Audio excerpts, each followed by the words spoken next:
आरूढा श्वेतहंसे भ्रमति च गगने दक्षिणे चाक्षसूत्रम् वामे हस्ते च दिव्याम्बरकनकमयं पुस्तकं ज्ञानगम्यां सा वीणां वादयन्ती स्वकरकरजपैः शास्त्रविज्ञानशब्दैः क्रीडन्ती दिव्यरूपा करकमलधरा भारती सुप्रसन्ना।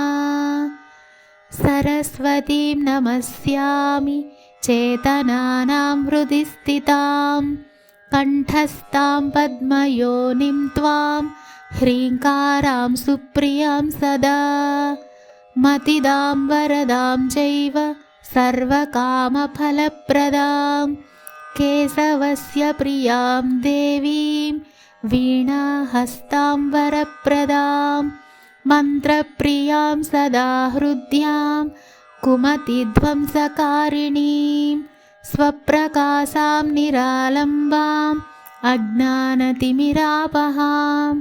मोक्षप्रियां शुभां नित्यां सुभगां शोभनप्रियां पद्मोपविष्टां कुण्डलिनीं शुक्लवस्त्रां मनोहराम् आदित्यमण्डले लीनां प्रणमामि हरिप्रियां ज्ञानाकारां जगद्वीपां భక్తవిఘ్నవినాశినీం.